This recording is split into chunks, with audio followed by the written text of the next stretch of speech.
نحمده ونصلي ونسلم على رسوله الكريم اما بعد بسم اللہ الرحمن الرحیم۔ اس وقت سورہ النمل ہمارے سامنے ہے، مکی دور کی سورہ ہے۔ اس صورت میں اور اس کے بعد آنے والی کئی صورتوں میں ایک مضمون مشترک چل رہا ہے، اور وہ ہے ایمان و یقین، کہ انسان کو اپنے دل میں ایمان رکھنا چاہیے اور ایمان ایسا ہونا چاہیے جو یقین کی حد تک پہنچ جائے۔ جب تک ایمان یقین نہ بنے اس وقت تک کامیابی حاصل نہیں ہوتی ہے۔ یہ بات مختلف مثالوں سے، مختلف انداز سے اللہ جل شانہ نے سمجھائی ہے۔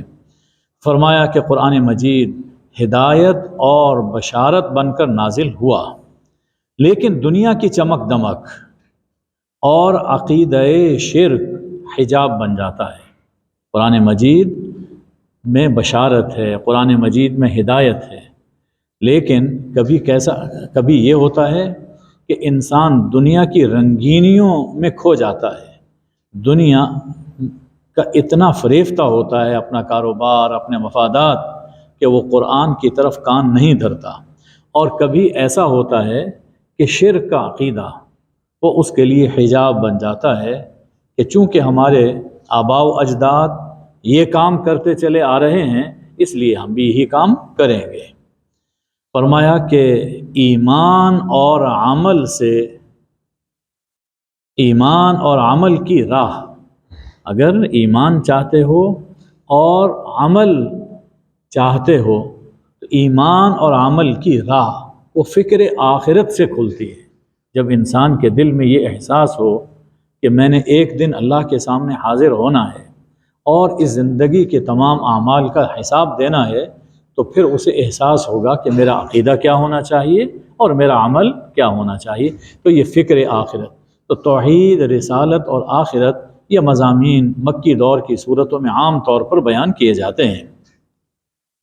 اس بات کو سمجھانے کے لیے اللہ تعالیٰ نے حضرت موسیٰ علیہ السلام کا واقعہ آغاز میں بیان فرمایا، اور حضور اکرم صلی اللہ علیہ وآلہ وسلم سے خطاب کرتے ہوئے پہلے یہ بات فرمائی کہ آپ کو یہ قرآن ایک حکیم اور عظیم ہستی کی طرف سے دیا جا رہا ہے۔ یہ جو قرآن آپ پر آ رہا ہے وہ ذات حکیم ہے، ذات علیم ہے، یعنی جو کچھ اللہ نے قرآن مجید میں عطا فرمایا ہے یہ سراسر اللہ کی حکمت پر مبنی ہے اور اس کے علم پر مبنی ہے، اور ظاہر ہے کہ اللہ کی حکمت اور اس کا علم، اس میں کبھی خطا نہیں ہو سکتی ہے۔ لہذا جو کچھ اللہ قرآن مجید میں فرما رہا ہے اسے خوش دلی سے قبول کرو۔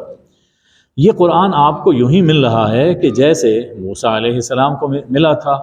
چنانچہ حضرت موسیٰ کا تذکرہ فرمایا کہ مدین سے جب وہ مصر کی جانب واپس آ رہے تھے تو اپنے گھر والوں سے کہا کہ مجھے ایک آگ محسوس ہوئی ہے، نظر آئی ہے، تو آپ ذرا یہاں رکیے، میں آگ سے انگارہ لے کے آتا ہوں، اور راہ بھی بھول گئے ہیں تو راہ کا بھی پتہ کرتا ہوں۔ جب اس آگ کے قریب پہنچے تو ندا آئی، بارگاہ خداوندی سے ندا آئی، انبورک من فی النار ومن حولہا، زمین کا یہ ٹکڑا مبارک اور آگ میں جو تجلی ہے وہ بھی مبارک، اور اس کے اندر اور آس پاس جو ہستیاں ہیں یعنی فرشتے وہ بھی مبارک۔ اس سے یہ معلوم ہوا کہ جس جگہ کلام الہی، جس وقت کلام الہی اور قرآن مجید پڑھا جائے اور جو پڑھے پڑھائے سنے سنائے وہ سب مبارک ہے۔ اللہ ہمارے لیے بھی مبارک فرمائے۔ وسبحان اللہ رب العالمین، اور پاک ہے اللہ رب العالمین، یعنی اللہ پاک ہے جہت سے، مکان سے، جسم سے۔ وہ ایک تجلی تھی جو وہاں نازل ہو رہی تھی، یہ نہ سمجھو کہ وہاں اللہ خود نزول فرما رہا تھا، اس لیے کہ اللہ تو پاک ہے مکان سے اور جہت سے۔ حضرت موسیٰ علیہ السلام کو خطاب ہوا، انا اللہ العزیز الحکیم، میں اللہ ہوں، غالب ہوں اور حکمت والا ہوں۔ یعنی میری بات چلے گی اور میری باتیں وہ حکمت سے لبریز ہیں۔ دو معجزے عطا فرمائے، ید بیضا کا اور عصا کا۔ حضرت موسیٰ نے جب اپنے عصا کو اللہ نے فرمایا کہ اسے زمین پر ڈالو، اور جب ڈالا تو وہ پھن پھناتا ہوا سانپ تھا۔ حضرت موسیٰ ڈر کے بھاگے، یہ کیا ہو گیا، میں نے کیا پکڑ لیا تھا؟ فرمایا کہ یا موسیٰ لا تخف، موسیٰ ڈرو نہیں، میرے پاس رسول ڈرا نہیں کرتے، میرے پاس تو ڈر ان کو ہوتا ہے جنہوں نے ظلم کیا ہو، میرے رسول تو پاک ہیں، انہیں میرے پاس ڈرنے کی کوئی ضرورت نہیں ہے۔ دوسرا معجزہ ید بیضا کا عطا فرمایا۔ اس کے بعد ارشاد فرمایا کہ یہ دو نشانیاں دے کر ہم فرعون کے پاس بھیج رہے ہیں، اور بعد میں جو نشان ظاہر ہوئے، بعد میں جو معجزات عطا ہوئے، تو یہ دو اور دوسرے معجزات مل کر کل 9 معجزات بنے۔ ان میں سے کچھ کا ذکر سورہ اعراف میں گزر چکا ہے، اور آج جو سورہ بنی اسرائیل تلاوت کی گئی ہے اس میں بھی وَلَقَدْ آتَيْنَا مُوسَىٰ 9 آیات بینات، اس میں بھی اللہ تعالیٰ نے اس کا ذکر فرمایا۔ حضرت موسیٰ علیہ السلام یہ روشن نشانیاں لے کر پہنچے، لیکن جواب کیا ملا؟ یہ تو کھلا جادو ہے۔ یہاں اللہ تعالیٰ فرما رہا ہے کہ وَجَحَدُوا بِهَا، انہوں نے انکار کیا، اللہ کی آیتوں کا انکار کیا۔ کیسے؟ ازراہ ظلم اور ازراہ سرکشی، اپنے آپ کو بڑا سمجھتے تھے اور ظلم کرتے تھے تو انکار کر دیا۔ حالانکہ وَاسْتَيْقَنَتْهَا أَنفُسُهُمْ، دل یقین کر رہا تھا کہ یہ بات سچی کر رہا ہے، لیکن چونکہ ہم بڑے ہیں ہم بات نہیں مانیں گے۔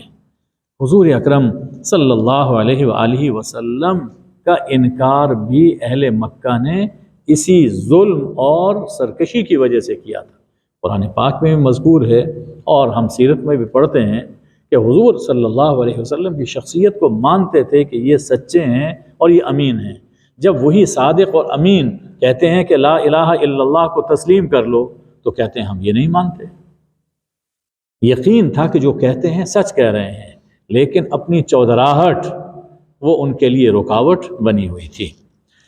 تو پھر دیکھو ان مفسدوں کا انجام کیسا ہوا۔ سنایا گیا ہے اہل مکہ کو، کہیں تمہارا انجام بھی ویسا ہی نہ ہو۔ اس کے بعد اللہ تعالیٰ نے حضرت داؤد اور سلیمان علیہ السلام کا واقعہ تفصیل سے بیان فرمایا، اور اس واقعے میں دنیا کی زیب و زینت میں کھو جانے والوں کے لیے عبرت اور نصیحت ہے کہ جو حکومت کو بہت بڑا سمجھتے ہیں اور دنیاوی دولت کو اپنے لیے باعث فخر گردانتے ہیں، ذرا دیکھو کہ داؤد کو بھی ہم نے بادشاہت عطا فرمائی تھی، اور سلیمان کی بادشاہت تو ایسی ہے کہ جس کی مثال نہ ان سے پہلے ملتی ہے نہ ان کے بعد ملتی ہے، لیکن ان کی زندگی کیسی تھی؟ فرمایا کہ داؤد اور سلیمان کو ہم نے علم عطا کیا۔ دونوں نے دعا کی، الحمدللہ الذی فضلنا علی کثیر من عبادہ المؤمنین، حمد ہے اس اللہ کی جس نے ہمیں اپنے بہت سے مومن بندوں پر فضیلت عطا فرمائی۔ تو اس سے معلوم ہوا کہ دنیاوی نعمتوں پر بھی انسان کو اللہ کی حمد اور اس کی تعریف کرنی چاہیے کہ دینے والا تو وہی ہے۔ سلیمان داؤد کے وارث ہوئے اور کہا، لوگوں سے کہا، لوگوں ہمیں اللہ نے پرندوں کی بولی کا علم دیا ہے اور ہمارے پاس ہر طرح کا ساز و سامان ہے، یہ یقیناً اللہ کا کھلا فضل ہے۔ سلیمان علیہ السلام کے لشکر میں جنات بھی ہیں، انسان بھی ہیں، پرندے بھی ہیں، جن گویا بحری فوج ہیں، بحریہ ہے۔ قرآن مجید میں ہے وَمِنَ الشَّيَاطِينِ مَن يَغُوصُونَ لَهُ وَيَعْمَلُونَ مِن دُونِ ذَلِكَ۔ جنات حضرت سلیمان کے لیے سمندر میں غوطے لگاتے تھے اور اندر سے موتی اور جو قیمتی سامان ہے وہ نکال کر لایا، تو وہ بحریہ، اور پرندے فضائیہ، اور انسان ان کی بری فوج تھے۔ تو بڑی شان و شوکت کا یہ لشکر تھا حضرت سلیمان علیہ السلام کا، اور پوری ان کی وہ بٹالین ہوتی تھی، اور ایک جیسے فوج کے اندر مختلف اس کے وہ تقسیم کیے جاتے ہیں، یہ فلاں کور ہے، فلاں کور. تو اس طرح حضرت سلیمان علیہ السلام کا لشکر وہ بٹا ہوا تھا، جماعت تھی ان کی. ایک دن حضرت سلیمان علیہ السلام اپنے لاؤ لشکر کے ساتھ سفر کر رہے ہیں. ایک وادی کے قریب پہنچے جن میں چیونٹیاں کثرت سے تھیں. وادی نمل، چیونٹیوں کی وادی کے قریب پہنچے. تو ایک چیونٹی کو احساس ہو گیا کہ سلیمان اپنے لشکر کے ساتھ تشریف لا رہے ہیں. تو وہ جلدی سے کہنے لگی کہ اے چیونٹیو، ادخلوا مساکنکم، جلدی سے اپنی بلوں میں گھس جاؤ. ایسا نہ ہو کہ سلیمان اور ان کا لشکر تمہیں بے خبری میں روند ڈالے. دیکھیے، ایک چیونٹی اپنی ہم جنسوں کی خیر خواہ ہے، ان کی جان کی فکر ہے. یہ انسان کیسا عجیب ہے کہ اپنے ہی بنی نو پر ظلم کرتا ہے اور کوشش کرتا ہے کہ میں اس کے مکانوں کو بھی تباہ کر دوں اور انسان کو بھی روند دوں، کوئی میرے سامنے کھڑا نہ. یعنی کم از کم انسان کے دل میں چیونٹی جیسی ہمدردی تو ہونی چاہیے. پھر اس سے ایک اور بات بھی سمجھنے کی ہے. چیونٹی کو یہ معلوم تھا کہ سلیمان اور ان کا لشکر، ان کے اصحاب، یہ جان بوجھ کر تمہیں نہیں روندیں گے. کہا کہ بے خبری میں غیر شعوری طور پر کہیں تمہیں نہ روند دیں، اس لیے کہ سلیمان بھی ایک عادل ہیں اور ان کے اصحاب وہ بھی عدل پر قائم ہیں. اس سے یہ بات بھی سمجھ میں آتی ہے کہ نبی اکرم صلی اللہ علیہ وآلہ وسلم اور آپ کے اصحاب بھی عدل پر قائم رہے اور انہوں نے کسی پر ظلم نہیں کیا. کیسے ہو سکتا ہے کہ اصحاب کسی دوسرے کی حق تلفی کریں؟ یہ جو کئی قصے کہانیاں لوگوں نے مشہور کی ہوئی ہیں، یہ سراسر غلط ہے. یہ بات ہوا کے دوش پر حضرت سلیمان تک پہنچ گئی. وہ مسکرا کے ہنس پڑے. فرمایا ربی، اللہ یاد آ گیا کہ یہ سب نعمتیں مجھے کس نے عطا کی ہیں. پروردگار، میری قسمت میں کر دے کہ میں تیری ان نعمتوں کا شکر کروں جو آپ نے مجھ پر اور میرے والدین پہ فرمائی. دیکھیے، شکر کرنا انسان کے اپنے بس میں کہاں ہے. شکر انسان کرتا ہے اللہ کی توفیق سے. تو عرض کر رہے ہیں کہ مجھے توفیق دے کہ میں شکر کر سکوں، اور مجھے توفیق دے کہ میں نیک عمل کروں جس سے تو راضی ہو جائے. ایک تو عمل اور نیک ضروری نہیں ہے کہ وہ قبول بھی ہو جائے. تو ایسے عمل صالح کی مجھے توفیق دے کہ جو تو قبول کر لے اور جس سے تو مجھ سے راضی ہو جائے.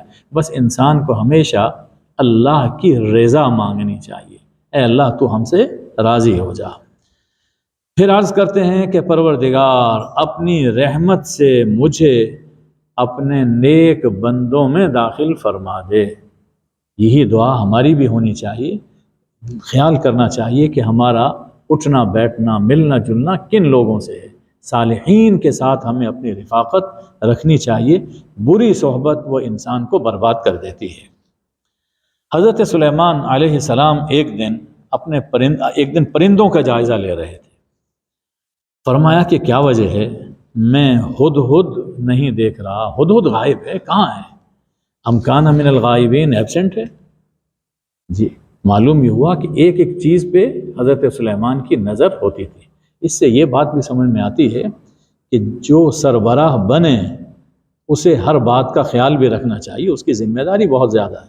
اب جب ان کے لشکر میں پرندے بھی شامل ہیں تو ظاہر ہے وہ پرندوں کا بھی خیال رکھتے تھے. تو ایک دن جب ان کی اٹینڈنس لے رہے تھے کہ کون کون کورٹ میں حاضر ہے، تو ہدہد صاحب تشریف نہیں رکھتے تھے.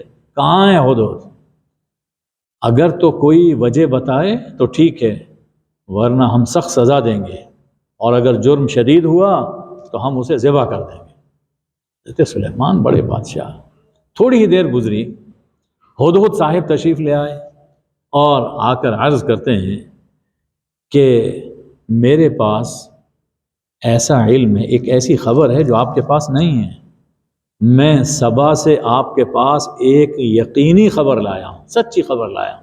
سبا یمن کا آج بھی کیپٹل ہے، اس زمانے میں بھی یہ کیپٹل تھا، تو میں سبا سے ایک سچی اور یقینی خبر لے کر آیا ہوں۔ وہ خبر کیا ہے؟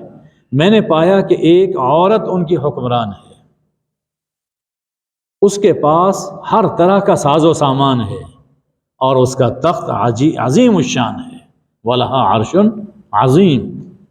کتنے خوبصورت انداز سے وہ خبر پہنچا رہا ہے۔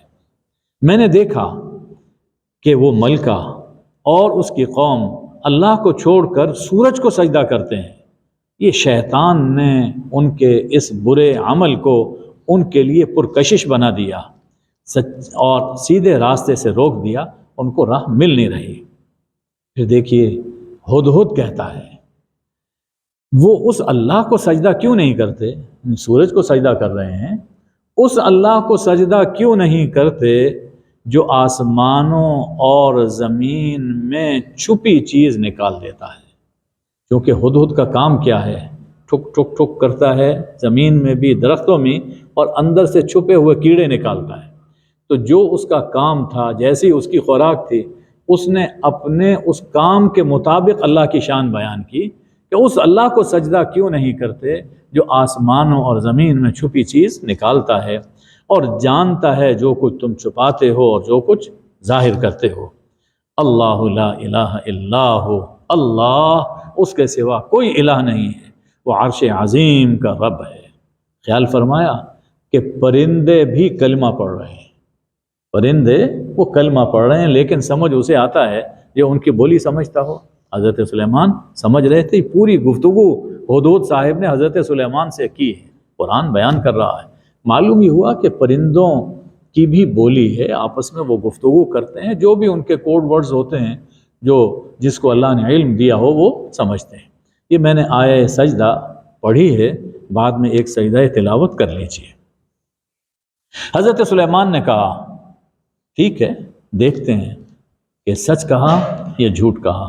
معلوم یہ ہوا کہ کسی کی بات پر فوری یقین نہیں کر لینا چاہیے، بلکہ اسے پرکھنا ضروری ہے۔ میں یہ خط دے رہا ہوں، لے جاؤ اور ان کے پاس جا کر یہ خط ڈال دینا، پھر خود پیچھے ہٹ جانا، دیکھنا کہ وہ کیا جواب دیتے ہیں، ان کا رد عمل کیا ہوتا ہے۔ ہدہد نے وہ خط جا کر ملکہ سبا کے قریب ڈال دیا۔ اس نے خط اٹھایا، پڑھا، دربار میں لے گئی، کہا کہ میرے درباریوں، سرداروں، میرے پاس ایک بہت معزز خط آیا ہے۔ خط کا مضمون کیا ہے؟ اِنَّهُ مِن سلیمان، یہ سلیمان کی جانب سے ہے، وَإِنَّهُ بسم اللہ الرحمن الرحیم، اور یہ کہ اللہ کے نام سے شروع کرتا ہوں جو رحمان ہے اور رحیم ہے۔ مضمون اللہ تعالی علیہ، دیکھو میرے سامنے سر نہ اٹھانا، وَأْتُونِي مسلمین، فرما بردار ہو کر میرے پاس چلے آؤ۔ اللہ اکبر! دنیا میں اس سے مختصر اور اس سے پرہیبت خط کسی نے نہیں لکھا، اور یہ بھی معلوم ہوا کہ بسم اللہ حضرت سلیمان کے زمانے میں بھی تھی۔ اور یہ جو دعوت دی کہ میرے پاس چلے آؤ، آج کل کے دور میں اس کو کچھ عجیب انداز میں دیکھا جاتا ہے، لیکن بات یہ ہے کہ اللہ زمین میں فساد پسند نہیں کرتا۔ کفر اور شرک کا اقتدار زمین پر سب سے بڑا فساد ہے۔ کفر اور شرک کا اقتدار یہ زمین پر سب سے بڑا فساد ہے۔ اسے ختم کرنا اہل حق خلیفہ کے فرائض میں داخل ہے۔ چنانچہ سنت یہ ہے کہ جب بھی کہیں اقدام ہوتا ہے تو سب سے پہلے تو دعوت دی جاتی ہے کہ یہ کفر اور شرک چھوڑو، اللہ کے نظام میں، اللہ کے دین میں داخل ہو جاؤ، اور اگر تم قبول نہیں کرتے تو لا اکراہ فی الدین، ہم جبر نہیں کریں گے۔ اللہ کے دین کی راہ میں، لا الہ الا اللہ کی راہ میں رکاوٹ نہ بنو، جھک کر رہو۔ اور اگر یہ بھی نہیں ہے، رکاوٹ بنو گے اور اسی کو فروغ دو گے تو پھر ہمارے اور تمہارے درمیان جنگ ہے۔ یہ 3 مرحلے یہ فرمائے گئے۔ ملکہ سبا نے کہا سردارو مشورہ دو، اس معاملے میں مشورہ دو، میں کیا کروں؟ جب تک تم مجھے میری تائید نہیں کرتے ہو اور اسے قبول نہیں کرتے ہو تو میں کوئی قطعی فیصلہ نہیں کر سکتی۔ اب جیسا کہ درباریوں کی عادت ہوتی ہے، کہا نحن اولو قوہ و اولو باس شدید، ہم بڑے زوراور ہیں اور بڑے جنگجو ہیں، لیکن کلی اختیار آپ کے پاس ہے، جو چاہے آپ فیصلہ کریں، یعنی فیصلے کا اختیار آپ کے پاس ہے۔ سیم وہی کچھ ہے جو آج بھی یہ ہو رہا، یعنی ہزاروں سال پہلے یہی لوگوں کا وتیرہ ہوتا تھا، یہی مزاج تھا، یہی مزاج آج بھی ہے۔ تو ملکہ سبا بڑی عقل مند، بڑی سمجھدار تھی، کہنے لگی دیکھو بادشاہ جب کسی بستی میں، کسی شہر میں، کسی ملک میں داخل ہوتے ہیں تو اسے تباہ کر دیتے ہیں اور وہاں کے رہنے والے معزز لوگوں کو ذلیل کر دیتے ہیں۔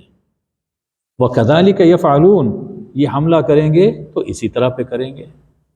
اپنے یہاں سب کانٹیننٹ کی ہسٹری پڑھ لیجئے، انگریز جب آیا تو اس نے کیا کیا تھا؟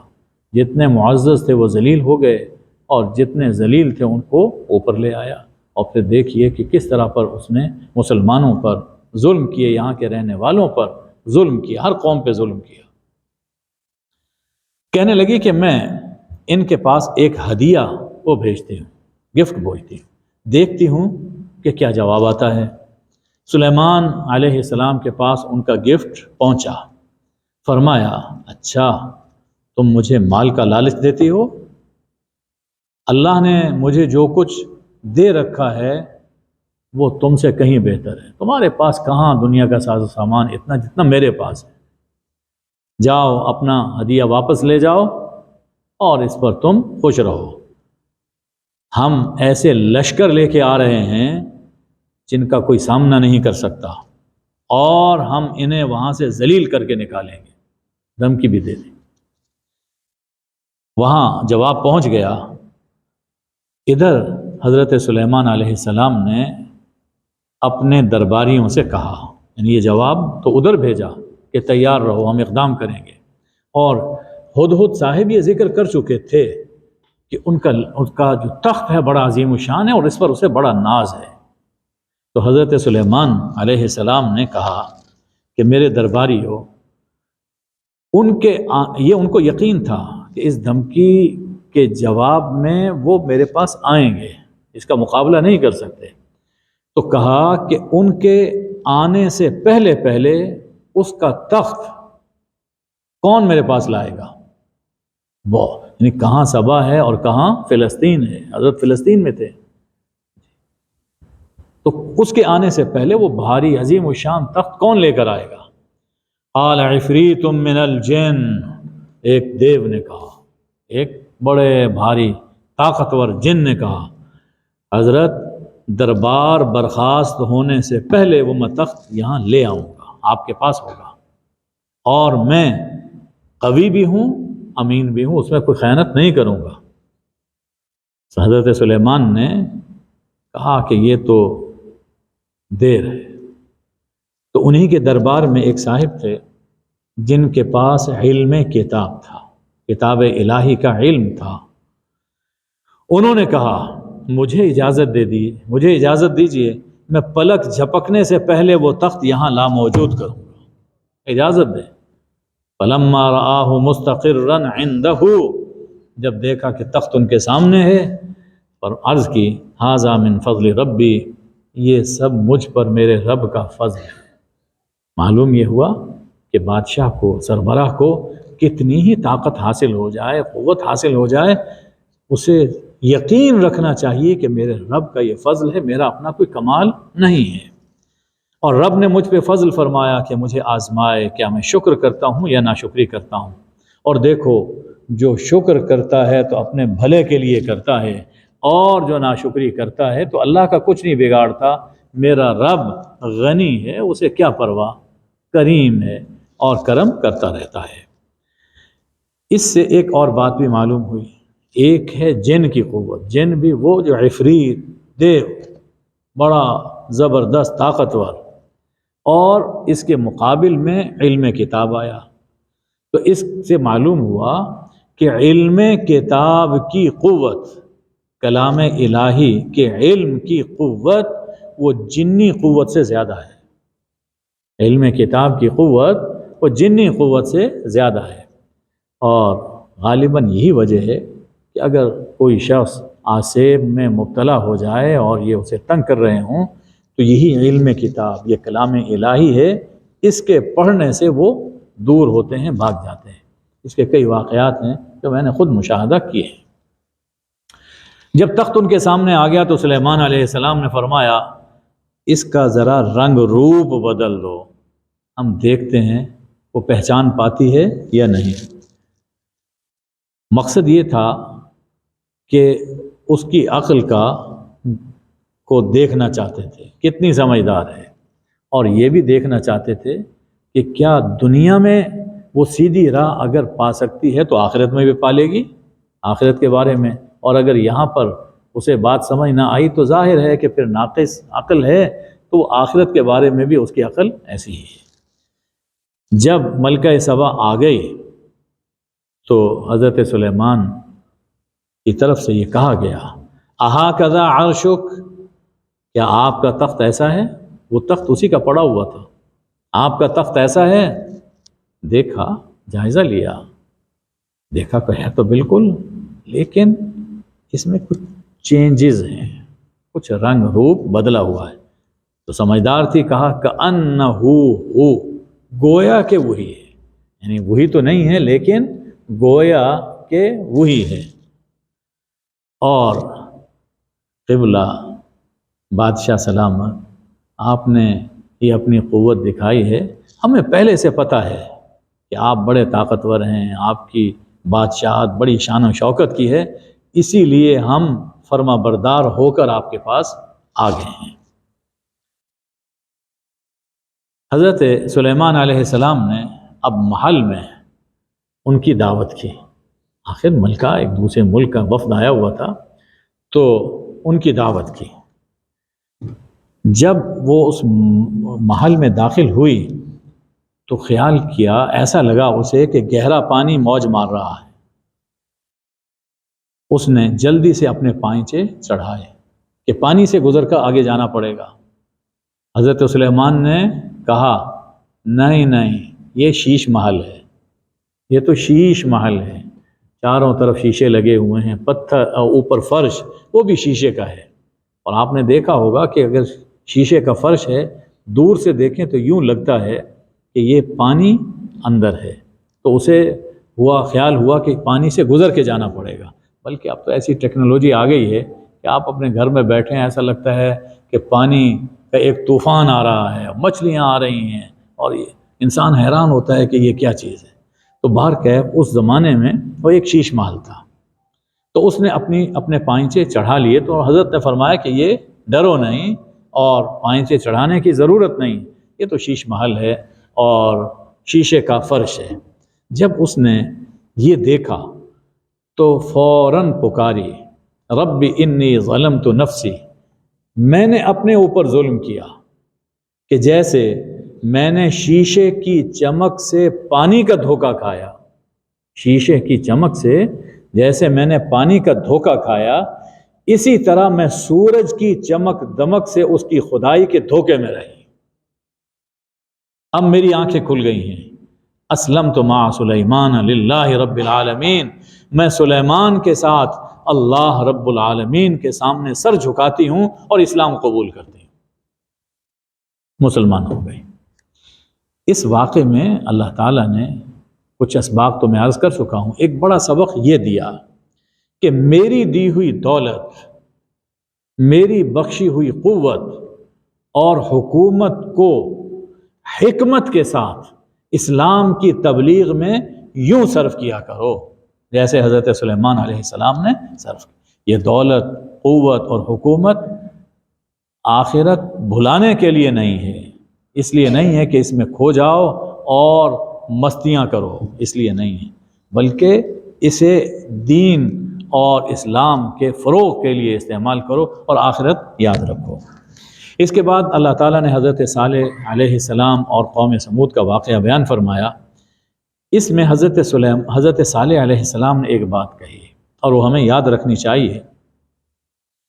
کہا کہ میری قوم، تم بھلائی سے پہلے برائی کی جلدی کیوں کر رہے ہو؟ وہ کہتے تھے کہ جس عذاب سے آپ ڈرا رہے ہیں وہ آپ عذاب لے کیوں نہیں آتے؟ یہی بات حضور اکرم صلی اللہ علیہ وسلم سے بھی کہی گئی۔ تو حضرت صالح نے انہیں سمجھایا کہ تم بھلائی سے پہلے برائی کو، اس عذاب کو جلدی کیوں مانگ رہے ہو؟ لولا تستغفرون اللہ لعلکم ترحمون، تم اللہ سے معافی کیوں نہیں مانگ لیتے تاکہ اللہ تم پر رحمت فرمائے۔ دیکھیے اس جملے میں بہت ہی سوز ہے، بڑی تڑپ ہے، بڑی درد مندی سے حضرت صالح اپنی قوم کو سمجھاتے ہیں کہ تم اللہ سے استغفار کرو، تم اللہ سے معافی کیوں نہیں مانگ لیتے؟ یہ جو تم عذاب مانگتے ہو جس میں تم تباہ ہو جاؤ گے، اس سے بہتر ہے کہ تم اللہ سے معافی مانگ لو تاکہ اللہ تم پر رحمت فرمائے۔ بس یہ معلوم ہوا کہ استغفار اللہ کی دی ہوئی وہ نعمت ہے، یہ توبہ اور استغفار بھی اللہ کی نعمت ہے، اور ایسی نعمت ہے جو اللہ کی رحمت لے کر آتی ہے۔ حضرت صالح سے کہتے ہیں کہ آپ کو ہم معاذ اللہ منحوس سمجھتے ہیں، اور جو آپ کے ساتھ ہیں ان کو بھی ہم منحوس سمجھتے ہیں۔ یہی بات سورہ یاسین میں بھی کہی گئی ان لوگوں کے لیے، ان لوگوں نے کہی جو بستی کے رہنے والے تھے، انہوں نے تینوں رسولوں کے بارے میں یہ بات کہی۔ یہی بات حضرت موسیٰ کے بارے میں بھی کہی گئی۔ یعنی لوگ اپنی اصلاح نہیں کرتے، اپنے اندر نہیں جھانکتے، بلکہ جو نیکی کی دعوت دیتا ہے، اور ایسے پیغمبر جن کے قدم مبارک ہوتے ہیں ان کو کہا کہ یہ منحوس ہیں۔ اور یہ رویہ اب بھی آپ دیکھیں گے کہ لوگوں میں پایا جاتا ہے۔ اس شہر میں 3 لوگ تھے جو ملک میں فساد کرتے تھے اور اصلاح کی انہیں کوئی فکر نہیں تھی۔ انہوں نے آپس میں مشورہ کیا، اللہ کی قسمیں اٹھا کر، لَنُبَيِّتَنَّهُ وَأَهْلَهُ، ہم رات کے وقت صالح پر اور ان کے گھر پر جا پڑیں گے، ریڈ کریں گے، چھاپا ماریں گے، حملہ کر دیں گے اور ان کو شہید کر دیں گے۔ اور پھر ان کے جو ولی ہیں، آخر قبیلہ ہے، ان سے ہم کہیں گے ہمیں پتہ نہیں ہے، ہمیں معلوم نہیں کہ کس نے مارا، اور ہم سچ کہہ رہے ہیں۔ یہ انہوں نے منصوبہ کیا۔ حضور اکرم صلی اللہ علیہ وسلم کی سیرت کو ذہن میں لائیے، ہجرت کے وقت ایسا ہی منصوبہ دشمنوں نے کیا تھا، مشرکین نے بنایا تھا۔ یہ بھی مکہ میں بھی 9 بڑے بڑے سردار تھے، اور انہوں نے بھی یہی منصوبہ بنایا تھا کہ مل کر حملہ کریں، تاکہ بنو ہاشم کتنے لوگوں سے بدلہ لے سکیں گے، کس کی تلوار سے شہید ہوئے کون کہے گا، لہٰذا وہ کسی سے بدلہ نہیں لے سکیں گے، مل کر حملہ کرتے ہیں۔ اللہ اس کے جواب میں فرما رہا، اور اس میں تسلی ہے حضور اکرم صلی اللہ علیہ وآلہ وسلم کے لیے۔ انہوں نے ایک چال چلی اور ہم نے بھی پھر ایک چال چلی، اور ان کو اس کا احساس ہی نہیں ہوا کہ ہم نے کس طرح سے ان کو پکڑا اور ان کو تباہ کر دیا۔ فانظر کیف کان عاقبۃ مکرہم، دیکھو ان کی چال کا انجام کیا ہوا، ہم نے ان کو جڑ سے اکھیڑ پھینکا اور ان کی قوم کو، پوری کی پوری قوم کو تباہ کر دیا۔ تو اس میں دھمکی ہے مشرکین مکہ کے لیے، اور تسلی ہے حضور اکرم صلی اللہ علیہ وآلہ وسلم کے لیے۔ ان کے گھر آج تم دیکھتے ہو ان کے ظلم کی وجہ سے گرے ہوئے ہیں، اور ہم نے اہل ایمان کو نجات عطا فرمائی۔ پھر حضرت لوط علیہ السلام کا اشارت مختصر ایک واقعہ وہ بیان کیا کہ ان کی قوم ہم جنسی کی عادی تھی۔ یہ ایسی بات ہوتی ہے کہ اس کا ذکر کرنے کو بھی جی نہیں چاہتا، لیکن اب حال ہمارے ملک میں یہ ہو گیا کہ لوگ اس کی ڈیمانڈ کر رہے ہیں، اور دوسری دنیا میں تو اس کو باقاعدہ قانونی انہوں نے لیگل اس کو اجازت دے دی کہ کپل وہ یعنی لڑکا اور لڑکی، لڑکا لڑکے کے ساتھ، لڑکی لڑکی کے ساتھ، یعنی یہ اس وقت جو کچھ ہو رہا ہے، اس حد تک تو لوط علیہ السلام کی قوم بھی نہیں پہنچی تھی جس حد تک لوگ اب پہنچ رہے ہیں، اور ظاہر ہے کہ اس کا انجام وہ تباہی ہے۔ اس موقع پر جب انہوں نے روکا کہ یہ کام نہ کرو، تو اس کا قوم نے جواب دیا، نکالو ان کو، نکالو، یہ ہماری زندگی خراب کر رہے ہیں، ہمارا مزہ کرکرا کر رہے ہیں۔ انہم اناس یتطہرون، بڑے پاک بنے پھرتے ہیں، نکالو ان کو یہاں سے۔ اور پھر دیکھو اللہ فرماتا ہے کہ پھر دیکھو کیا انجام ہوا، ہم نے ان پر پتھروں کی بارش کی اور ان کو تباہ و برباد کر دیا۔ یہاں تک اللہ تعالیٰ نے پیغمبروں کے حوالے سے ایمان اور یقین کی بات سمجھائی۔ اب اللہ تعالیٰ خود توحید کا واز فرما رہا ہے۔ قل، کہہ دیجئے، الحمدللہ وسلام علی عبادہ الذین اصطفیٰ۔ ان تمام واقعات سے، قصوں سے ثابت ہو گیا کہ ہم صرف اللہ کی ہے، یعنی خدا معبود وہ صرف اللہ ہے، اور سلام ہو اس کے ان برگزیدہ بندوں پر جنہوں نے اپنی زندگیاں کھپا کر ہر انداز سے توحید کو واضح کیا۔ اب توحید کی تفصیل سنو اور اس کے دلائل پر غور کرو۔ فرمایا کہ کون ہے جس نے آسمانوں اور زمین کو پیدا کیا؟ کون ہے جس نے آسمان سے تمہارے لیے پانی نازل کیا اور پھر اس پانی سے خوش نما اور دل کشا باغات اگائے؟ کون ہے جس نے زمین کو تمہاری جائے قرار بنایا؟ کون ہے جس نے زمین میں دریا بہائے؟ کون ہے جس نے پہاڑوں کو زمین کا لنگر بنایا؟ کون ہے جس نے دو دریاؤں کے درمیان آڑ رکھی؟ کون ہے جو بے کس بے بس کی دعائیں سنتا ہے اور سختیاں دور کرتا ہے، اور تمہیں پہلوں کا جانشین بناتا ہے؟ کون ہے جو بر و بحر کی تاریکیوں میں راہ دکھاتا ہے؟ اور کون ہے جو باران رحمت سے پہلے ہوائیں چلاتا ہے، ٹھنڈی ہوائیں جو خوشخبری دیتی ہیں کہ بارش آنے والی ہے؟ کون ہے جو نئے سرے سے مخلوق بناتا ہے اور پھر بنائے گا؟ کون ہے جو تمہیں آسمان اور زمین سے رزق دیتا ہے؟ کیا اللہ کے ساتھ کوئی اور الہ ہے جو یہ سب کچھ کرتا ہو؟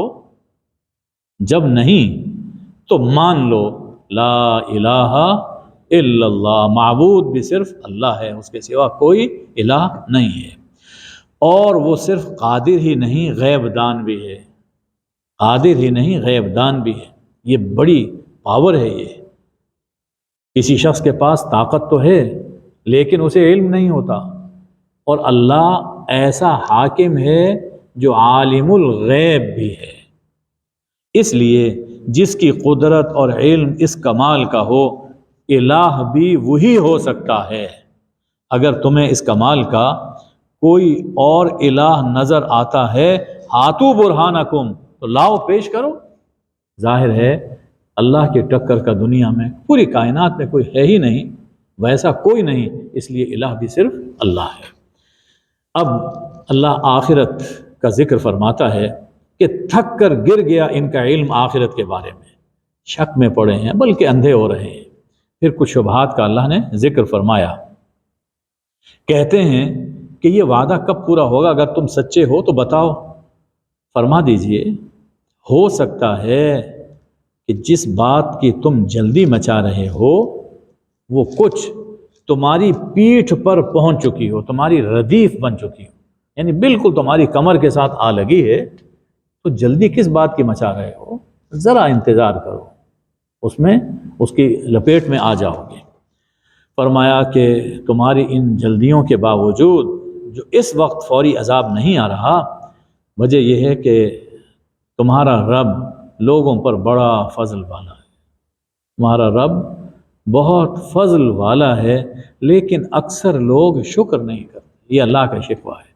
میں دیکھو شب و روز ہر حال میں تم پر کرم کرتا ہوں، لیکن مجھے بھول جاتے ہو اور شکر نہیں کرتے۔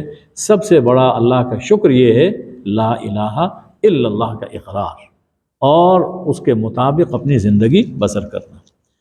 تیرا رب وہ ہے جو دلوں کے راز بھی جانتا ہے اور جو ظاہر کرتے ہیں وہ بھی جانتا ہے۔ فرمایا کہ یہ قرآن بنی اسرائیل کے اکثر اختلافات کا فیصلہ کرتا ہے۔ بنی اسرائیل جن باتوں میں اختلاف کر رہے ہیں، قرآن ان کا فیصلہ کرتا ہے۔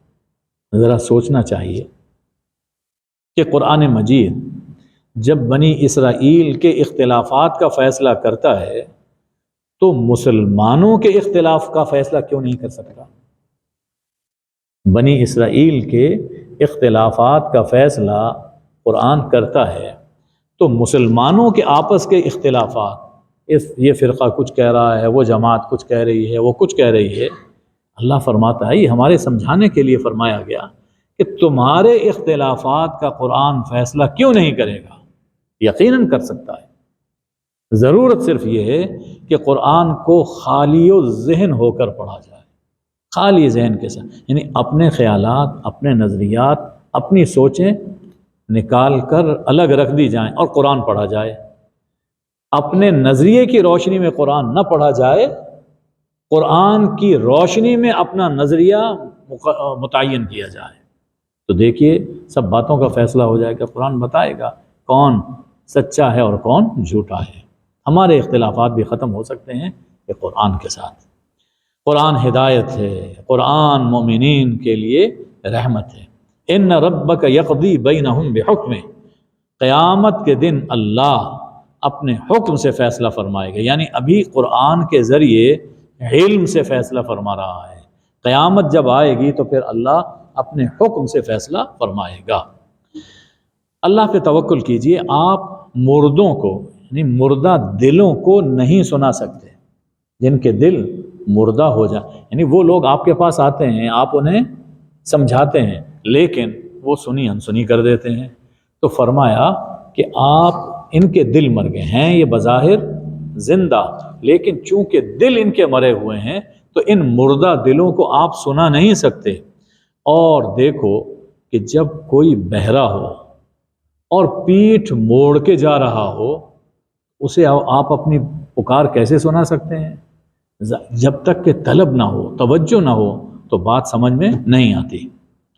آپ اندھوں کو ان کی گمراہی سے ہدایت نہیں دے سکتے، آپ اسے بات سنا سکتے ہیں کہ جو ہماری آیتوں پر ایمان لائے اور سر جھکائے، جو بات توجہ سے سنے۔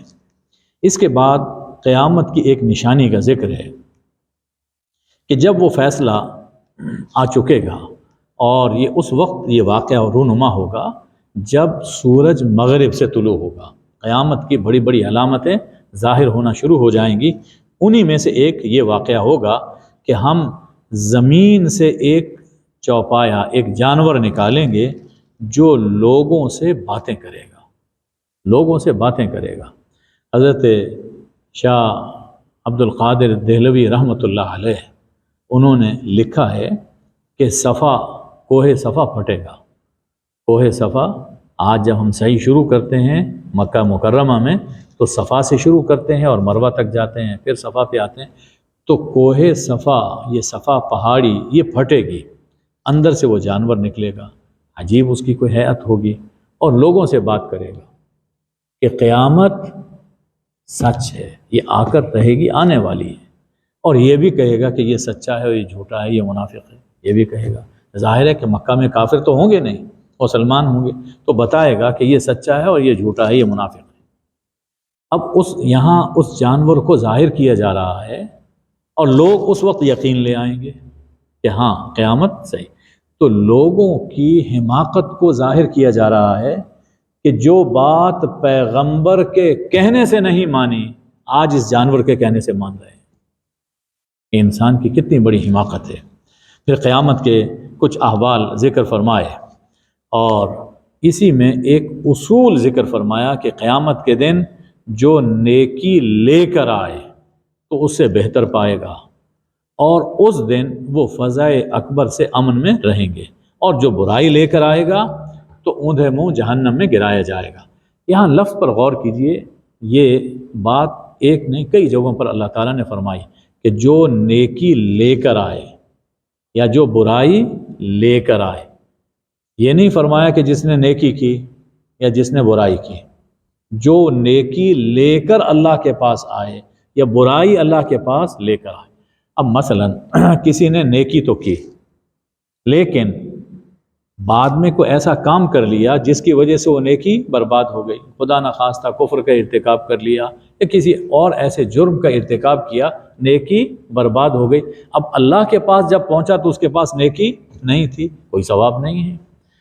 اور اگر کسی نے خدا نخواستہ گناہ کیا لیکن بعد میں توبہ کر لی، جب اللہ کے پاس پہنچا تو وہ برائی لے کر نہیں گیا، اس اپنی برائی معاف کروا کے آیا۔ اس لیے یہ لفظ بڑے قابل غور ہے کہ جو نیکی لے کر آئے اور جو برائی لے کر آئے تو اس کی جزا اور سزا ہے۔ فرمایا کہ مجھے تو بس یہ حکم ملا ہے کہ میں اس شہر کے رب کی عبادت کرتا رہوں، مجھے بس یہ حکم ملا ہے، اور یہ ہمیں بھی یہی حکم ہے کہ ہم اللہ کی عبادت کرتے رہیں۔ یہ شہر یعنی شہر مکہ کہ جس نے اس کو حرمت عطا فرمائی، جو ہر چیز کا مالک ہے، اور مجھے یہ حکم ملا ہے کہ میں مسلمانوں میں ہو کر رہوں، اور یہ کہ میں قرآن کی تلاوت کرتا رہوں۔ اس مقام پر غور کیجئے، فرمایا کہ میں مسلموں میں ہو کر رہوں، سمجھایا جا رہا ہے کہ جماعت کے ساتھ وابستہ رہنا چاہیے، اہل حق کے ساتھ، اہل صلاح و فلاح کے ساتھ، نیک لوگوں کے ساتھ وابستہ رہنا چاہیے، انسان کا دین محفوظ رہتا ہے۔ یہ جو جماعت ہے، دن میں 5 مرتبہ مسجد میں 5 مرتبہ جماعت رکھی گئی، اس میں ایک حکمت یہ بھی ہے تاکہ آپس میں جڑے رہیں، نیکی ایک دوسرے کی نیکی کی حفاظت کرتے رہیں۔ جب انسان تنہا ہوتا ہے، کٹ جاتا ہے اپنی جماعت سے، اہل حق سے، تو ایک دن ایسا آتا ہے کہ شیطان اسے بہکا کر بہت دور لے جاتا ہے۔ تو پہلا یہ حکم دیا گیا کہ میں جماعت کے ساتھ جڑا رہوں، اور ساتھ فرمایا ان اتلو القرآن، کہ میں قرآن کی تلاوت کرتا رہوں، یعنی مسلم رہوں اور قرآن کی تلاوت کرتا رہوں۔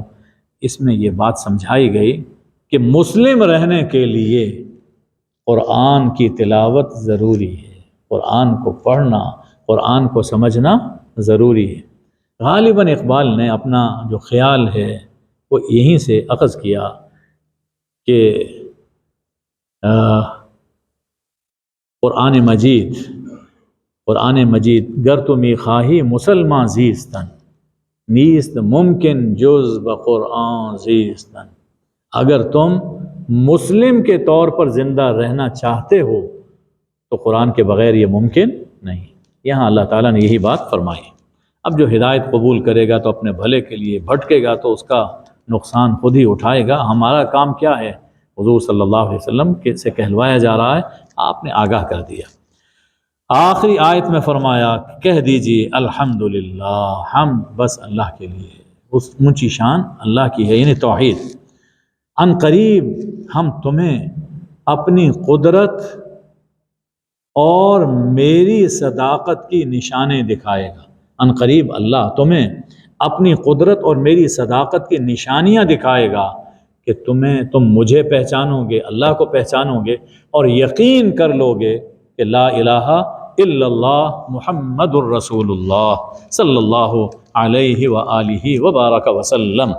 یا اللہ ہمیں ایمان و یقین کی دولت عطا فرما، اے اللہ ہمارے دلوں کو ایمان اور یقین سے لبریز فرما، اے اللہ لا الہ کے نور سے ہمارے دلوں کو، ہمارے گھروں کو اور ہمارے ملک اور پوری دنیا کو روشن فرما دے۔ یا اللہ قرآن کی برکت سے، رمضان کی برکت سے سب بیماروں کو، سب بیماریوں سے صحت کاملہ عاجلہ مستمرہ عطا فرما۔ اے اللہ ہمارا رزق فراخ فرما، ہماری پریشانیوں کو دور فرما۔ اے اللہ غیب سے ہماری، خزانہ غیب سے ہماری مدد فرما۔ اے اللہ ہمارے وطن کی حفاظت فرما۔ اے اللہ ہمارے وطن کی ہر دم، ہر قدم اور ہمہ جہت ہمارے وطن کو ترقی اور استحکام عطا فرما۔ اے اللہ جو لوگ اس کے بدخواہ ہیں انہیں خائب و خاسر فرما، تباہ و برباد فرما۔ وصلی اللہ وبارک وسلم علی حبیبہ سیدنا محمد و آلہ الطیبین الطاہرین، آمین یا ارحم الراحمین۔